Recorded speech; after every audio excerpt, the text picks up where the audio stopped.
어머니, 제발 좀 여기 병원이라고요. 소독약 냄새가 나야 하는 치과 병원 로비에서 지금 무슨 냄새를 풍기고 계신 거예요? 아니, 그 흙 묻은 신발로 대리석 바닥 밟지 마시라고 제가 몇 번을 말해요.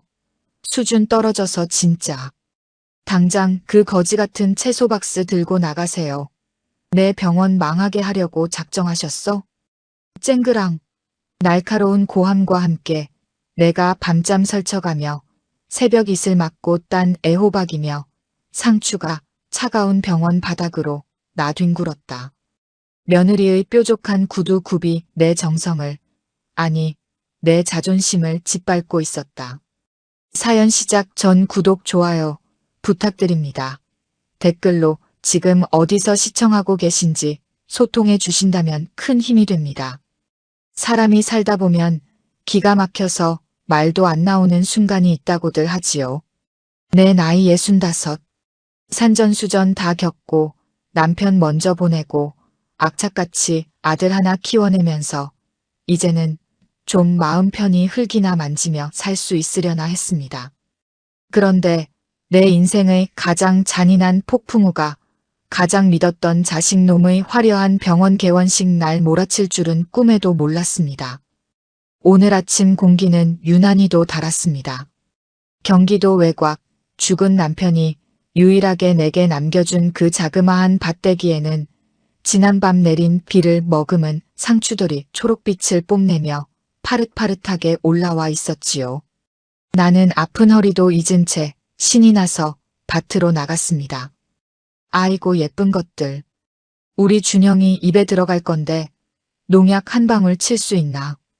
벌레는 내 손으로 잡고 걸음은 내 손으로 줘가며 그렇게 자식처럼 키운 놈들입니다. 오늘이 무슨 날입니까? 우리 며느리, 그 똑똑하다는 최 원장이 강남 한복판에 자기 이름을 건 치과를 개원하는 날 아닙니까?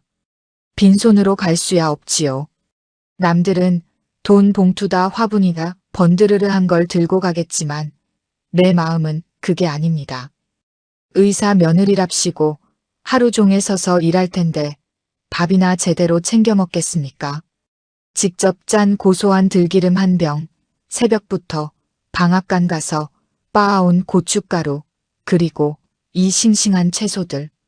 이게 내 식의 응원이자 사랑이었습니다. 흙이 좀 묻으면 어떻습니까? 땅의 기운이 건강의 기운인 것을. 나는 제일 좋은 놈들로만 골라 누런 종이박스에 차곡차곡 담았습니다. 행여나 들기름 병이 깨질까 신문지로 꽁꽁 싸매고 가장 깨끗한 옷을 골라 입었습니다. 그래봤자 시장에서 산 10,000원짜리 몸빼 바지에 철 지난 바람막이 점퍼였지만 내 눈엔 비단 옷보다 고와 보였습니다. 버스를 2번이나 갈아타고 지하철 계단을 오르내리며 강남에 도착했습니다. 으리으리한 빌딩 숲 사이로 최수진 치과라는 간판이 보이는데 어찌나 가슴이 벅차오르던지요. 지나가는 사람들을 붙잡고 저기가 내 며느리 병원입니다 하고 자랑이라도 하고 싶은 심정이었습니다. 엘리베이터 거울에 비친 내 모습이 조금 초라해 보이긴 했지만 손에 들린 묵직한 박스를 보며 용기를 냈습니다. 우리 며느리가 보면 좋아하겠지. 어머니 오셨냐고 고생하셨다고 물 한 잔 주겠지. 그런 소박한 기대를 품고 병원 문을 열었습니다. 어서 오세. 어머. 화사하게 웃으며 인사를 건네려던 카운터 간호사가 나를 보자마자 말문이 막힌 듯 위아래를 훑어보더군요. 하긴 번쩍번쩍 광이 나는 대리석 바닥에 흙 묻은 낡은 운동화를 신은 노인네가 누런 박스를 끼고 들어왔으니 놀랄만도 했을 겁니다. 할머니, 진료 예약하셨어요? 저희 병원은 예약제인데. 아니요, 예약은 무슨. 나 여기 원장 시험이 되는 사람이에요. 우리 며느리 좀 보러 왔는데. 내 말에 간호사의 눈이 휘둥그레지더니 당황한 기색이 역력했습니다. 그때였습니다. 진료실 안쪽 복도에서 또각, 또각. 날카로운 하이힐 소리가 들려왔습니다. 그리고 새하얀 의사 가운을 입은 내 며느리, 수진이가 모습을 드러냈습니다. 무슨 일이에요? 밖이 왜 이렇게 소란스러? 수진이의 시선이 간호사를 지나 내게 꽂혔습니다. 반가움? 고마움? 아니요.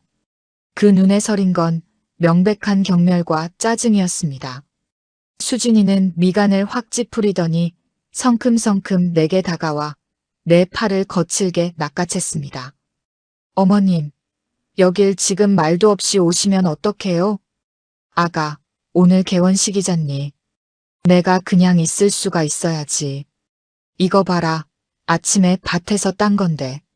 아, 됐으니까 이쪽으로 오세요. 빨리요.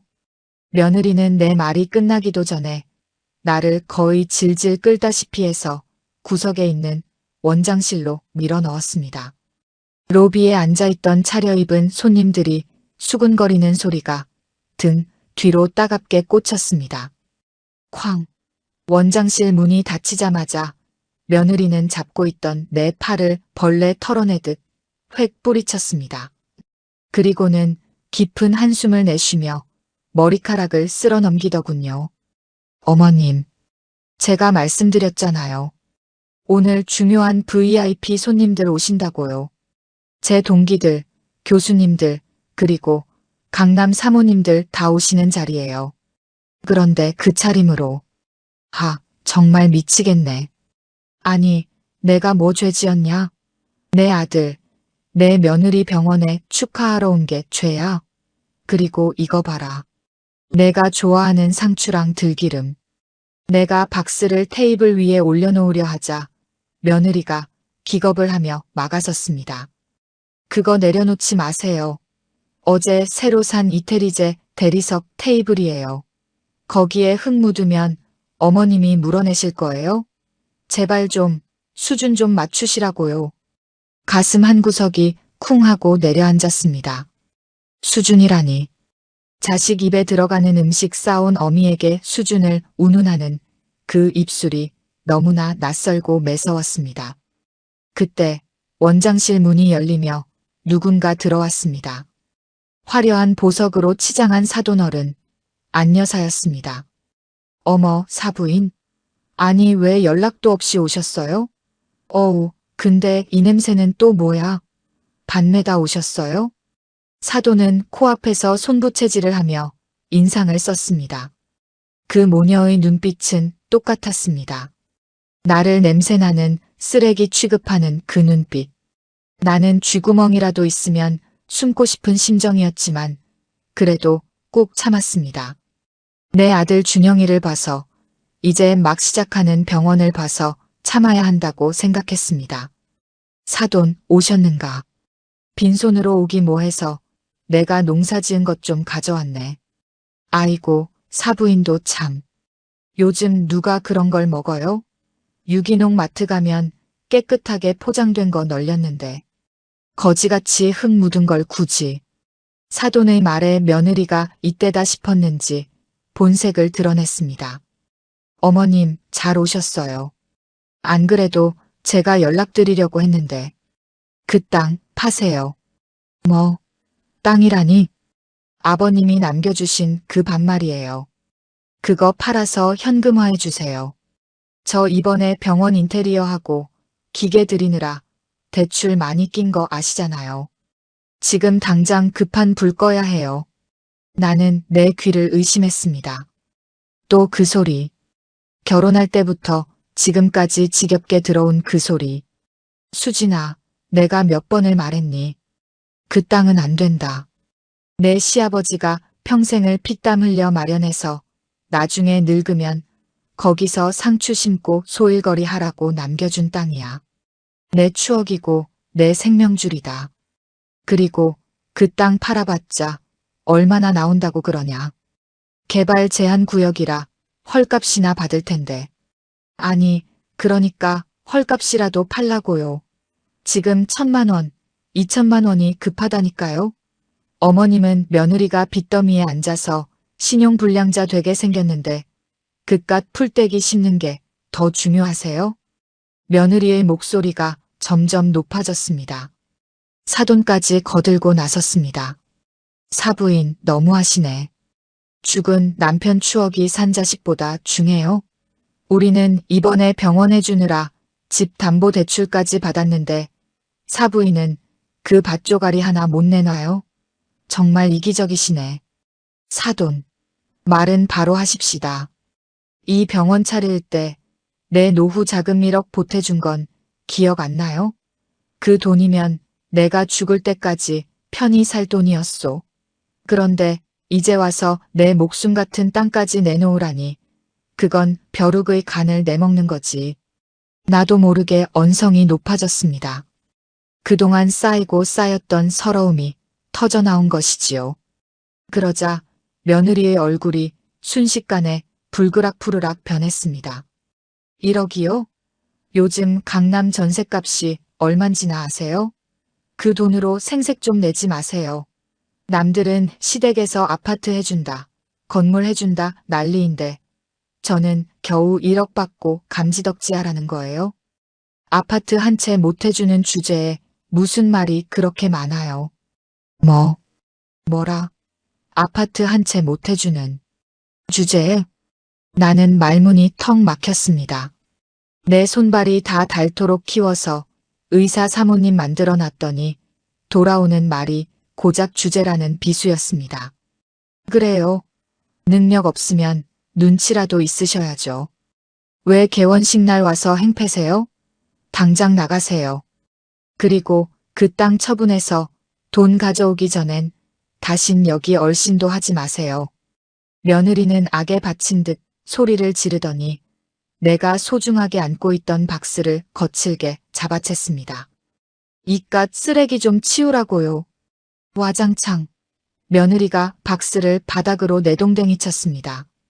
신문지에 쌓여있던 들기름 병이 깨지면서 고소한 냄새가 진동을 했고 빨간 고춧가루가 사방으로 흩날렸습니다. 내 정성스런 상추와 고추들이 차가운 바닥에 지시겨졌습니다. 아이고, 내 들기름. 이게 어떤 건데? 나는 바들바들 떨리는 손으로 바닥에 흩어진 채소들을 주우려 했습니다. 그런데 그때였습니다. 짝! 볼에서 불이 번쩍 튀었습니다. 너무나 순식간에 일어난 일이라 고통보다 멍한 느낌이 먼저 들었습니다. 고개를 들어보니 며느리가 씩씩거리며 나를 내려다보고 있었습니다. 그녀의 손이 허공에 멈춰 있었습니다. 노인네가 말귀를 못 알아먹어. 나가라고 했잖아. 내 병원 망하게 하려고 고사지네. 감히 시어머니의 뺨을. 사돈이 옆에서 어머 얘. 너 흥분했다라고 말했지만 말리는 신용만 할 뿐 입가엔 비릿한 웃음이 걸려 있었습니다. 내 눈에서 뜨거운 눈물이 주르륵 흘러내렸습니다. 뺨이 찢어질 듯 아파왔지만 가슴이 찢어지는 고통에 비할 바가 아니었습니다. 그때 원장실 문이 벌컥 열리며 내 아들 준영이가 들어왔습니다. 나는 지푸라기라도 잡는 심정으로 아들을 쳐다봤습니다. 아들아, 내 마누라가 지금 나를 때렸다. 내 엄마가 지금 이런 수모를 겪고 있다. 여보, 무슨 소리야? 준영이는 바닥에 깨진 들기름 병과 붉게 부어오른 내 뺨을 번갈아 봤습니다. 그리고 씩씩거리는 아내의 얼굴을 봤지요. 나는 아들이 당장 며느리에게 호통을 칠 줄 알았습니다. 그래도 내 아들이니까요.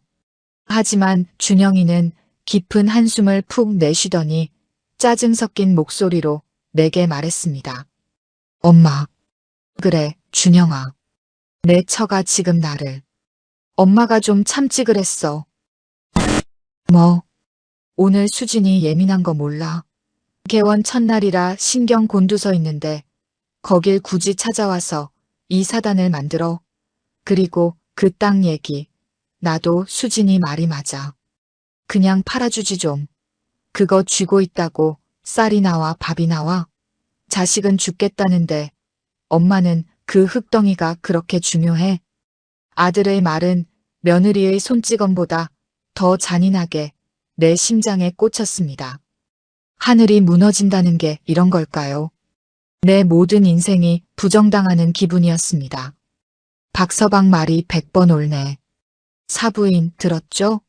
아들도 저렇게 말하는데 고집 그만 피우고 나가요. 냄새나서 머리 아프니까. 사돈이 코를 막으며 손을 휘저었습니다. 며느리는 분이 안 풀린다는 듯 바닥에 떨어진 내 상추를 하이힐 굽으로 지시겨버렸습니다. 아삭 아삭. 상추 부서지는 소리가 내 뼈가 부서지는 소리처럼 들렸습니다. 나는 천천히 몸을 일으켰습니다. 깨진 들기름병 조각에 손이 베어 피가 맺혔지만 아픔조차 느껴지지 않았습니다. 눈앞에 있는 저 세 사람. 아들, 며느리, 사돈. 내 인생을 바쳐 사랑했고 내 모든 것을 주었던 사람들이 지금 나를 쓰레기 취급하고 있습니다. 나는 흐르는 눈물을 닦지 않았습니다. 대신 똑바로 고개를 들고 그들을 하나하나 노려보았습니다. 내 눈빛이 달라진 걸 느꼈는지 준영이가 움찔하며 뒤로 물러서더군요. 그래, 알았다. 내가 잘못 생각했구나. 가족이라고, 내 새끼라고 내간 쓸개 다 빼주면 고마워할 줄 알았는데 내가 짐승을 키웠구나. 어머님, 말 다 하셨어요? 며느리가 꽥 소리를 질렀지만 나는 더 이상 며느리가가 무섭지 않았습니다. 내 안에서 무언가 툭 하고 끊어지는 소리가 들렸습니다.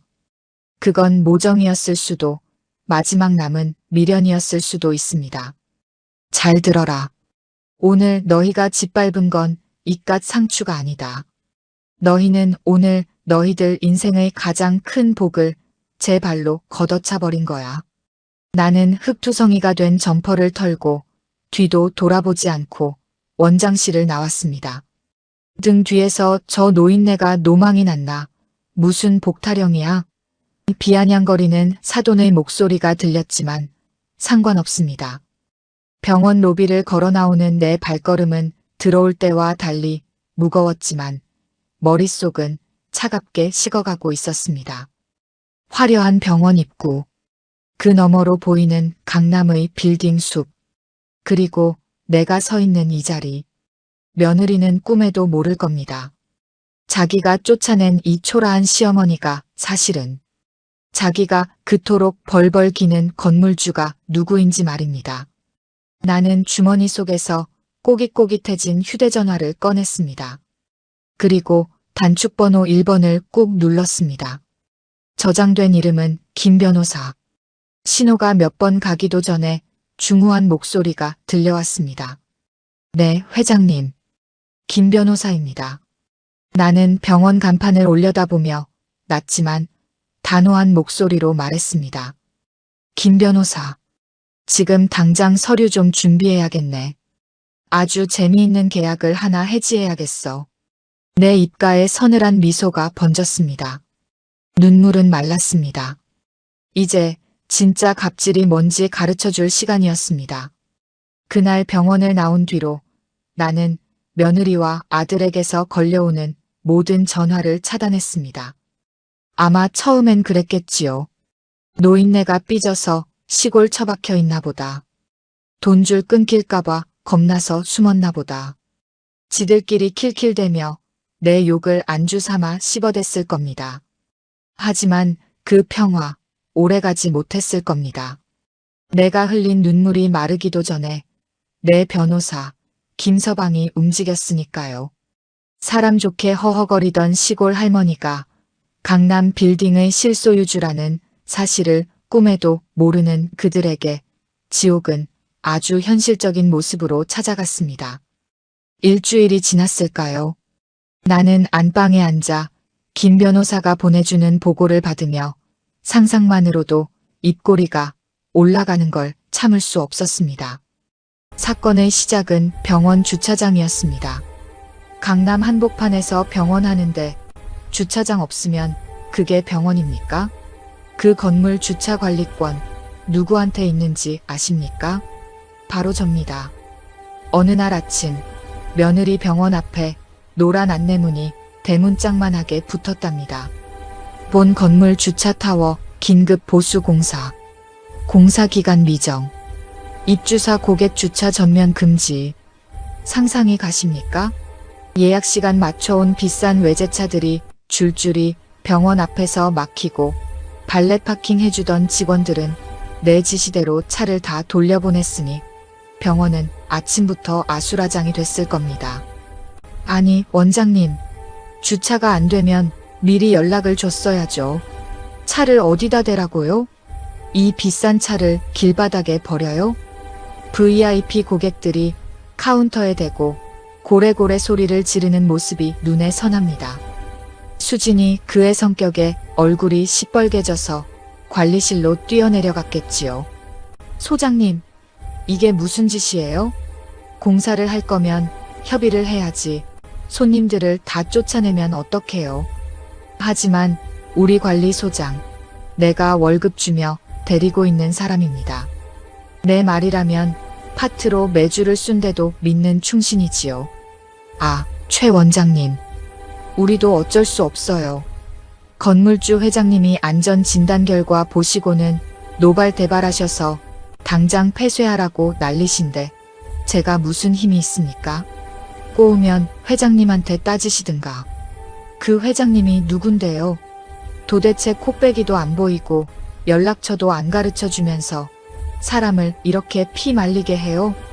며느리는 발을 동동 구르며 소리를 질렀겠지만 허공에 대고 삿대질하는 꼴이었을 겁니다.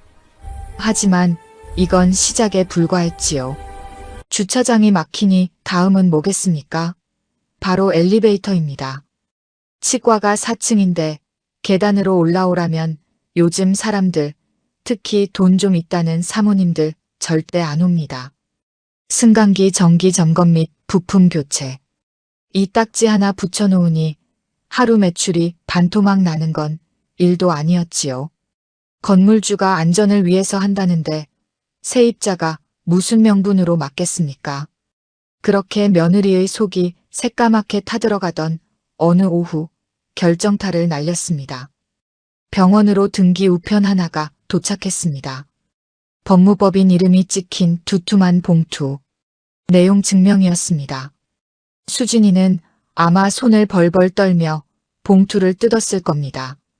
그 안에는 변호사가 아주 정중하지만 차가운 문체로 쓴 임대차 계약 해지 통보서가 들어있었으니까요. 수신 최수진 치과 원장.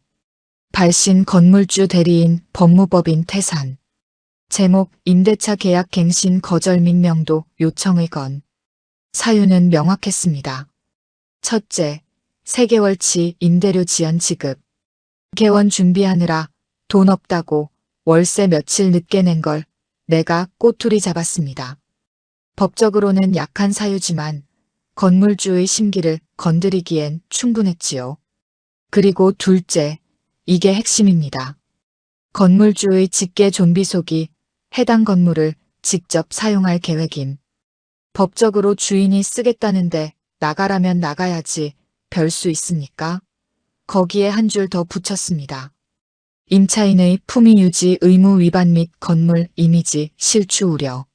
며느리는 그 서류를 읽으면서 기가 찼을 겁니다. 자기가 뭘 잘못했길래 품위 타령이냐며 길길이 날뛰었겠지요. 자기가 시험이 뺨 때린 게 CCTV에 다 찍혀서 내 손에 있다는 건 상상도 못하고 말입니다. 그날 저녁 우리 아들 준영이가 며느리 병원으로 들이닥쳤습니다. 내 귀에는 안 들려도 훤히 보입니다. 준영이 놈 회사에서도 깨졌거든요. 내가 아는 지인 통해 그 회사 이사님한테 넌지시 말했거든요. 박 과장 그 친구 인성이 좀 덜 됐더구만. 그 한마디에 승진 누락되고 한직으로 발령났으니 속이 뒤집혀서 왔겠지요. 여보, 이게 다 뭐야? 주차장은 막혀있고 엘리베이터는 꺼져있고 당신 병원 운영을 어떻게 하는 거야? 나 가뜩이나 회사에서 잘리게 생겼는데 병원까지 이 모양이면 우리 어떡해? 준영이가 씩씩거리며 들어오자 안 그래도 폭발 직전이던 며느리가 악을 썼을 겁니다. 당신 지금 나한테 화풀이해? 나도 미치겠어. 이 건물주란 인간이 완전 도라이 같아. 갑자기 나타나서 주차장 막고 엘리베이터 끄고 이제는 나가라고 내용 증명까지 보냈어.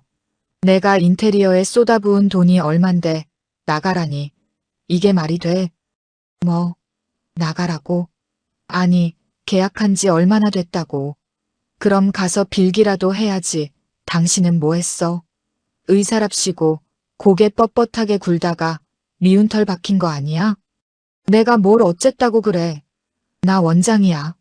어디 가서 굽신거리는 사람 아니라고. 그리고 당신 엄마는 전화도 안 받아? 그 땅 팔아서 돈 가져오라니까 왜 감감무소식이야? 지금 당장 변호사 선임비라도 있어야 이 미친 건물주랑 싸울 거 아니야. 지들끼리 물고 뜯고 난리가 났겠지요. 그때 사돈 안여사가 등장했을 타이밍입니다. 돈 냄새 하나는 기가 막히게 맡는 양반이니 병원 돌아가는 꼴 보고 위기감을 느꼈을 겁니다. 아니, 박서방. 자네 모치는 도대체 어디로 증발한 거야? 전화를 수십 통을 해도 안 받아. 우리 수진이 지금 병원 문 닫게 생겼는데 나 몰라라 하는 거야? 정말 무책임하고 독한 노인네네. 장모님, 그게 아니라 어머니가 집에도 안 계시고 핑계대지 말고 찾아내. 그 밭대기라도 팔아야 이 난관을 헤쳐나갈 거 아니야. 그리고 수진아, 너는 이 건물주 뒷조사 좀 해봤니? 도대체 어떤 인간이길래 이렇게 갑질이야? 혹시 내가 실수한 거 없어?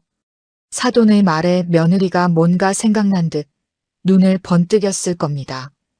뒷조사. 그래, 등기부등본. 내가 너무 정신이 없어서 그걸 다시 확인 안 해봤네. 브로커 통해서 이 건물주가 누군지, 그리고 그 뒤에 있는 땅 주인이 누군지 싹 다 캐보라고 해야겠어.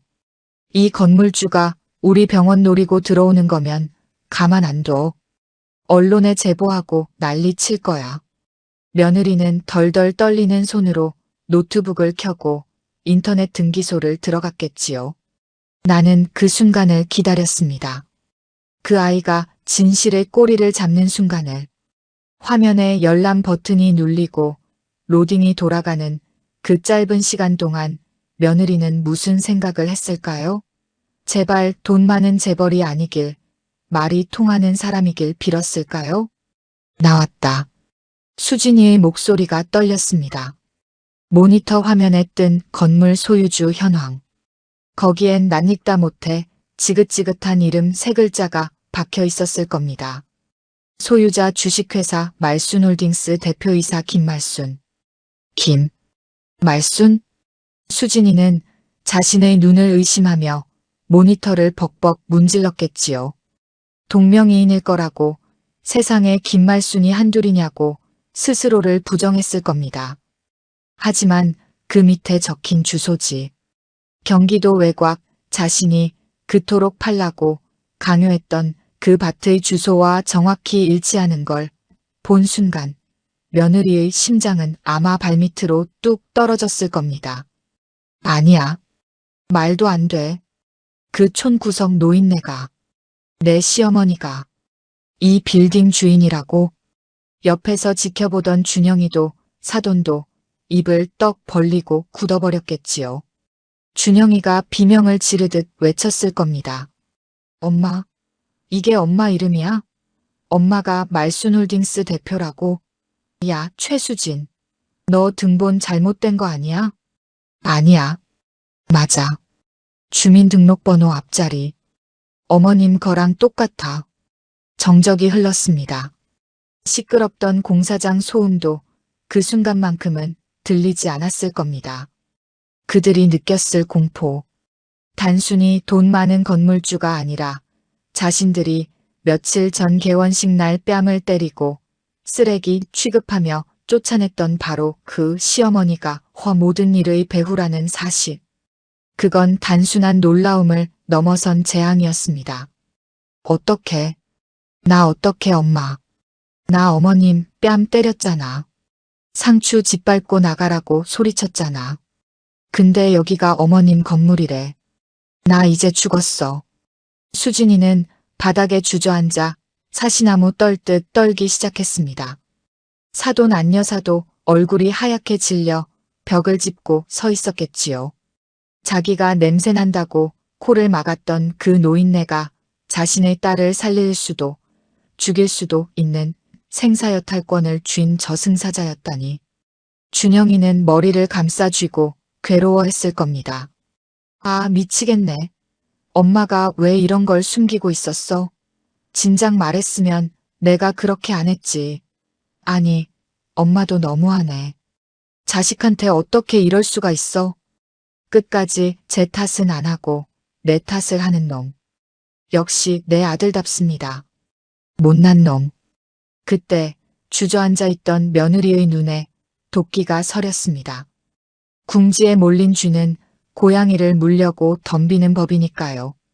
아니야. 아직 안 끝났어. 어머님이 건물 주면 더 잘 됐어. 가족이잖아. 설마 하나뿐인 아들, 며느리를 진짜로 길바닥에 나앉게 하겠어? 가서 빌면 돼. 아니, 안 되면 준영 씨 당신이 가서 들어눕기라도 해. 손주 핑계를 대든 뭘 하든 마음 돌려놔. 내가? 나보고 가라고? 내가 때려놓고 왜 나한테 떠밀어? 당신 엄마잖아. 그리고 당신도 거들었잖아. 빨리 가서 어머님 찾아. 어디 계신지 당장 알아내라고. 서로 떠밀고 소리치며 아귀다툼을 벌이는 그 꼴. 참으로 볼만했을 겁니다. 하지만 어쩌지요? 나는 이미 그들이 찾을 수 없는 곳, 이 건물의 가장 높은 곳, 펜트하우스에서 그들을 내려다보고 있는데 말입니다. 띵동. 그들의 휴대전화가 동시에 울렸습니다. 내가 보낸 문자 메시지였습니다. 내일 오후 2시. 건물 꼭대기층 회장실로 와라. 계약 문제 단판 짓자. 늦으면 국물도 없다. 문자를 본 세 사람의 눈이 허공에서 마주쳤습니다. 마지막 기회라고 생각했겠지요. 어떻게든 나를 구워 삶아서 이 위기를 넘겨보려고 머리를 굴리기 시작했을 겁니다. 수진이는 벌떡 일어나 옷매무새를 다듬으며 소리쳤습니다. 엄마, 백화점 가자. 가서 한우 제일 비싼 거랑 어머님 좋아하시는 홍삼, 아니 명품 가방이라도 사야겠어. 돈 아끼지 마. 지금 몇백 쓰는 게 문제야? 병원이 날아가게 생겼는데. 그래. 내가 아는 짝퉁 명품 말고 이번엔 진짜로 사야겠다. 가자, 수진아. 가서 눈물 좀 흘리고 무릎 꿇으면 노인네 마음 약해질 거야. 그들은 허둥지둥 병원을 빠져나갔습니다. 마치 전쟁터에 나가는 병사들처럼 비장하게 말입니다. 나는 창가에 서서 그들이 허겁지겁 차에 타는 모습을 내려다보았습니다. 그래, 오너라. 가장 비싼 고기를 사들고 가장 비굴한 표정을 짓고. 하지만 너희가 마주할 건 따뜻한 시어머니가 아니라 냉혹한 건물주 김 회장이니. 내일 오후 2시.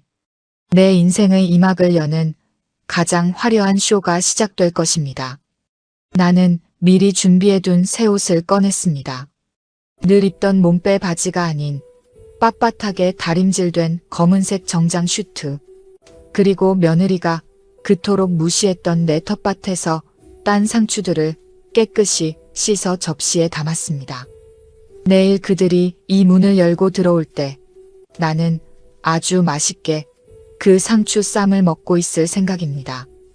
그들의 표정이 얼마나 볼만할지 벌써부터 가슴이 뜁니다. 오후 1시 50분. 약속 시간 10분 전. 내 사무실, 아니 이 빌딩의 꼭대기층 회장실에는 숨막히는 정적이 흐르고 있었습니다. 나는 창밖으로 내려다 보이는 강남대로를 응시했습니다. 개미처럼 작게 보이는 사람들. 저 아래서 아등바등 살 때는 몰랐는데 올라와서 보니 세상이 참 별거 아니다 싶더군요. 나는 거울을 보며 옷매무새를 다듬었습니다. 평생 입던 늘어난 티셔츠 대신 이태리 원단으로 맞춘 검은색 정장 슈트. 목에는 남편이 결혼 30주년 선물로 줬던 진주 목걸이를 걸었습니다. 그리고 백발을 단정하게 빗어 넘겼지요. 영락없는 김 회장의 모습이었습니다. 하지만 내 앞 테이블에는 조금 이질적인 것이 놓여 있었습니다. 어제 며느리가 발로 찼던, 그러나 내가 새벽에 다시 밭에 나가 따온 싱싱한 상추 한 바구니와 된장 종지 하나. 이것이 오늘 나의 무기이자 그들에게 내릴 판결문이었습니다. 똑똑. 비서실장의 노크 소리가 들렸습니다. 회장님, 손님들 오셨습니다. 들이세요.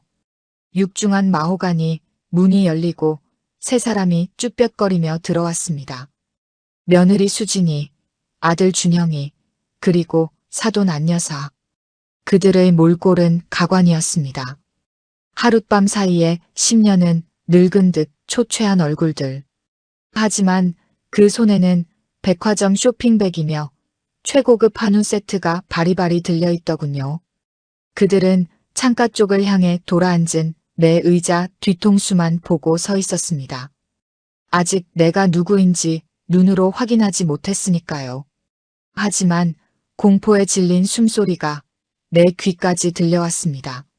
저, 회장님. 아니, 어머님? 계신가요? 수진이의 목소리가 떨렸습니다. 나는 천천히, 아주 천천히 의자를 돌렸습니다. 끼잉 마이너스.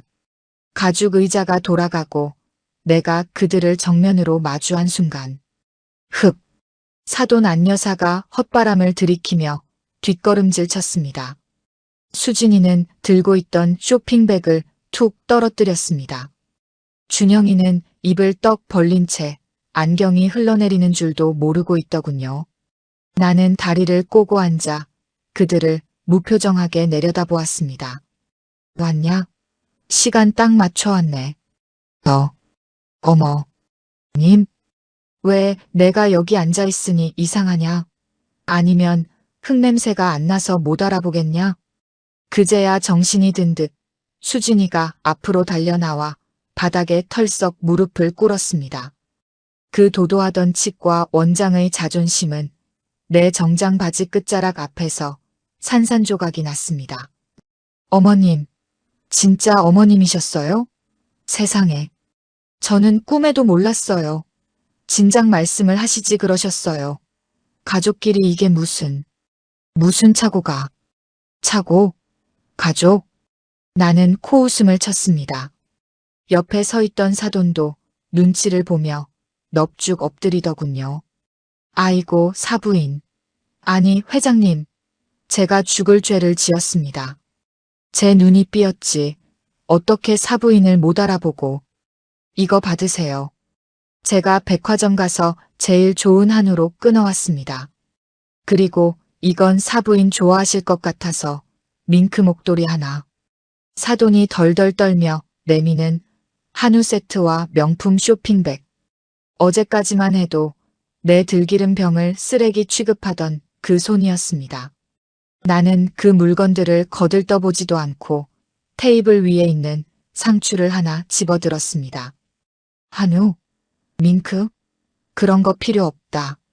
나는 이게 제일 맛있다. 아삭. 나는 그들이 보는 앞에서 상추에 된장을 푹 찍어 입안 가득 넣고 씹었습니다. 고요한 사무실 안에 상추 씹는 소리만이 천둥처럼 울려 퍼졌습니다. 이게 뭔지 아냐? 어제 내가 더럽다고 발로 차버린 그 상추다. 내 땀이고 내 정성이고 내 시아버지가 남긴 유산이다. 어때? 아직도 흙냄새가 나냐? 수진이는 얼굴이 하얗게 질려 말을 잇지 못했습니다. 나는 리모컨을 들어 벽면에 있는 대형 TV 화면을 켰습니다. 자, 옛날 이야기는 그만하고 본론으로 들어가자. 내가 왜 너희를 나가라고 했는지 이유나 알고 가야지. 화면이 켜지고 어제 병원 원장실 CCTV 영상이 재생됐습니다. 며느리가 고래고래 소리를 지르며 내 뺨을 때리는 장면. 내 상추 박스를 집어 던지는 장면. 그리고 아들이 들어와서 엄마가 참아 라고 소리치는 장면까지 고화질 화면으로 생생하게 흘러나왔습니다. 아이고. 사돈은 차마 못 보겠다는 듯 고개를 돌렸습니다. 수진이는 자신의 폐악질이 적나라하게 중계되자 바닥에 이마를 찌으며 오열하기 시작했습니다. 잘못했어요. 어머님, 제가 미쳤었나 봐요. 그때는 개원 스트레스 때문에. 제가 정말 죽을 죄를 지었어요. 한 번만 용서해 주세요. 저 병원 문 닫으면 빚더미예요. 의사 면허도 정지될 수 있다고요. 빚더미? 면허 정지? 그게 나랑 무슨 상관이지? 내 건물 관리 규정 제1조. 건물주의 명예를 실추시키거나 비윤리적인 행위를 한 임차인은 즉시 퇴거 조치한다. 너는 폐륜을 저질렀어. 감히 건물주 뺨을 때려? 그 손모가지로 환자들 일을 치료해? 난 내 건물에 그런 의사 못 둔다. 나는 준비해둔 서류 봉투를 그들 앞으로 던졌습니다. 명도 소송소장이다. 그리고 폭행죄 고소장도 들어있다. 변호사 사서 대응하든가 아니면 오늘 당장 짐 싸서 나가든가. 선택해라. 그때까지 구석에서 떨고 있던 아들 준영이가 내 앞으로 기어왔습니다. 바짓가랑이를 붙잡고 매달리더군요. 엄마, 나 준영이야. 하나뿐인 아들이잖아. 수진이가 잘못한 거 맞아. 내가 이 여자랑 이혼할게. 당장 이혼하고 엄마 모시고 살게. 그러니까 제발 나 좀 살려줘. 나 회사에서도 잘렸어. 이 병원마저 망하면 나갈 데 없어. 참으로 비겁한 놈. 지 마누라가 잘 나갈 땐 엄마 무시하더니 이제 와서 꼬리 자르기를 하려듭니다. 나는 잡힌 바지를 거칠게 빼냈습니다. 이혼? 그래, 하든 말든 내 맘대로 해라. 그런데 준영아. 어제 내가 그랬지? 엄마가 좀 참지 그랬냐고. 그 흙덩이가 밥 먹여주냐고. 그건. 이 흙덩이가 밥 먹여주네. 이렇게 떵떵거리는 건물주 만들어줬네. 너는 어미가 맞을 때 고개 돌린 놈이야. 방관자도 공범이다. 내 자식 박준영은 어제 그 병원 원장실에서 죽었다. 난 이제 자식 없다. 엄마. 김 실장. 뭐해? 내보내. 내 호령이 떨어지자 대기하고 있던 건장한 보안 요원들이 들어왔습니다. 그들은 울부짖는 며느리와 아들, 혼절하기 직전인 사돈을 양쪽에서 짐짝처럼 들어 올렸습니다. 어머님, 잘못했어요. 제발요. 엄마, 내가 아들이잖아. 엄마 돈 다 사회에 환원한다며. 그건 안 돼. 절대 안 돼. 닫히는 문틈 사이로 아들의 추한 비명이 들려왔습니다. 끝까지 돈 타령이구나. 나는 씁쓸한 웃음을 지으며 남은 상추쌈을 입에 넣었습니다. 쌉싸름한 맛 끝에 고소한 맛이 올라왔습니다. 그건 해방의 맛이었습니다. 그로부터 한 달 뒤 강남대로변 최수진 측과 간판이 내려가고 행복나눔복지재단이라는 새 간판이 걸렸습니다. 며느리는 결국 파산 신청을 했고 그 콧대 높던 사돈은 월세방을 전전한다는 소문이 들려왔습니다. 아들은 며느리와 진흙탕 소송을 벌이며 이혼했고 내게 매일 편지를 보내지만 나는 뜯지도 않고 반송함에 넣습니다. 나는 오늘 인천공항 출국장에 서 있습니다. 평생 아들 뒷바라지하느라 남편 제사상 차리느라 여권 한번 못 만들어봤던 김말순. 이제는 내 이름 석자로 세상을 돌아보려 합니다. 선글라스를 끼고 캐리어를 끄는 내 발걸음이 깃털처럼 가볍습니다. 옆에는 텃밭 친구였던 박할머니가 촌스러운 꽃무늬 남방 대신 화사한 원피스를 입고 웃고 있네요. 말순 언니, 비행기 처음 타는데 안 무서워? 무섭긴. 사람도 정리했는데 비행기가 대수냐? 가자. 우리 인생은 지금부터다. 우리는 서로의 손을 꼭 잡고 출국 게이트를 통과했습니다. 내 뒤로 펼쳐진 활주로가 마치 나를 위해 깔린 레드카펫 같습니다. 여러분, 참지 마세요. 그리고 아끼지 마세요. 자식한테 올인해봤자 빈털터리입니다. 내 주머니가 든든해야 효자도 생기는 법이고, 내가 나를 사랑해야 남도 나를 대접합니다. 오늘 저녁엔 나를 위해 제일 맛있는 밥상을 차려보시는 게 어떨까요? 저 김말순처럼 말입니다. 재미있게 들으셨다면 구독과 좋아요 부탁드립니다. 제작에 많은 시간이 걸려요. 여러분의 작은 관심이 영상 제작에 큰 힘이 됩니다. 감사합니다.